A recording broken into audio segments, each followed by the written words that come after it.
Coronavirus, 17,55% de taux de positivité.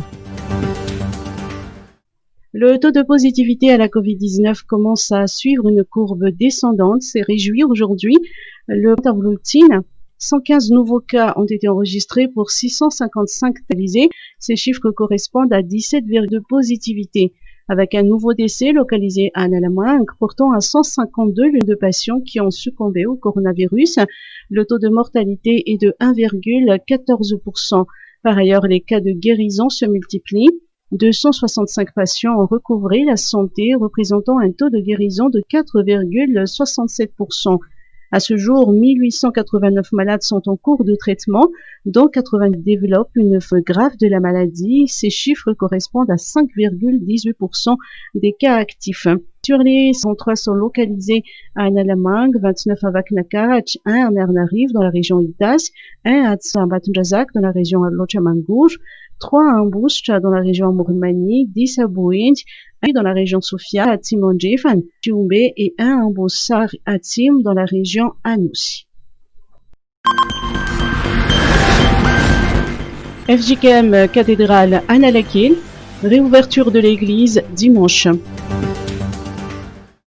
L'église réformée de Madagascar, FJKM, s'apprête à rouvrir ses portes ce dimanche, conformément à la décision du siège central, à l'instar de la FJKM cathédrale d'Analakil. Le pasteur indien Mamoun Zinumezanar Michael Ravel-Sou a ainsi expliqué que l'église est organisée afin de permettre aux fidèles de prier en toute sécurité. Le renforcement des mesures sanitaires, comme le respect des gestes barrières, la restriction du nombre de fidèles à 50 personnes, les cultes limités à 2 séances, figurent parmi les mesures énumérées par le pasteur. Le pasteur Indien Mamoun Michael déplore par ailleurs l'impact ainsi que le vide laissé par cette longue période de confinement, tant en termes de spiritualité qu'économique, une situation qui a affecté les activités de l'Église.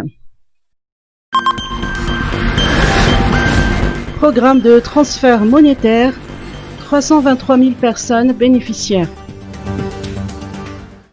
Le gouvernement des États-Unis appuie les efforts du gouvernement malgache dans la prise en charge des familles les plus vulnérables suite à la pandémie de Covid-19.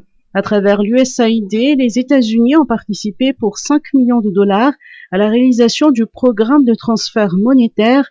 323 000 personnes qui résident à Tananaji, Fianarantsu, Tuamas, Namuramang, à Tolanyar et à Manakar bénéficieront de ces transferts en espèces, selon un communiqué de l'ambassade des États-Unis à Madagascar.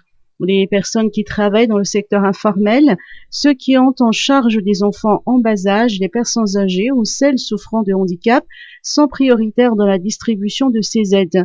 À noter que si cette stratégie de transfert d'argent a été élaborée par le gouvernement malgache, l'aide américaine est gérée et distribuée par le Programme alimentaire mondial ou PAM.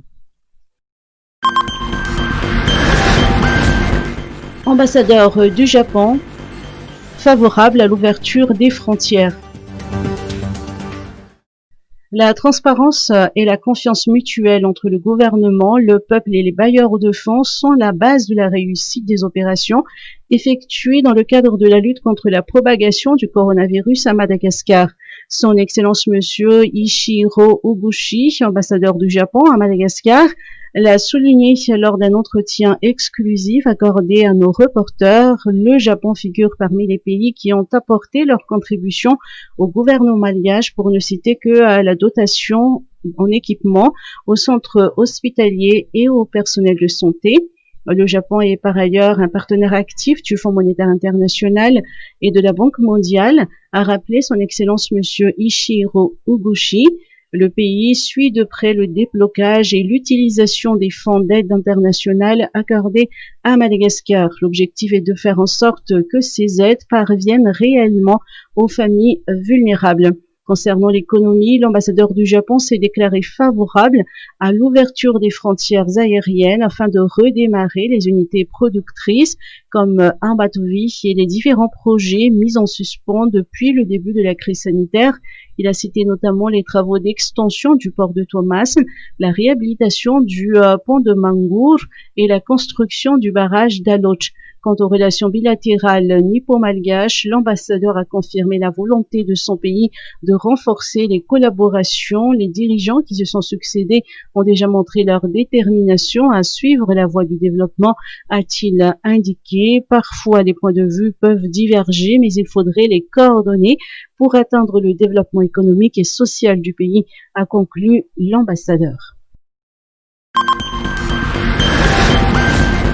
Fianarantsu, promotion de l'économie verte.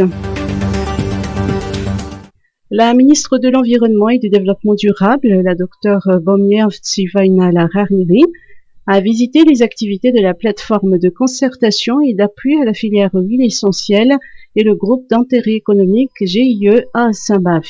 Ces deux entités qui travaillent dans le secteur d'huile essentielle adoptent des méthodes spécifiques pour le reboisement et la promotion de l'économie verte. Elles ont concilié reboisement et transformation des produits pour leur production. En plus des activités de reboisement et d'huile essentielle, elles produisent des briquettes moins chères qui peuvent remplacer les bois énergie. Lors de cette visite à Saint-Bave, la ministre de l'Environnement et du Développement durable a souligné l'importance de la promotion de l'énergie verte, l'économie verte et le reboisement à Madagascar. Elle a également considéré les initiatives de Saint-Bave comme un exemple à appliquer dans tout Madagascar.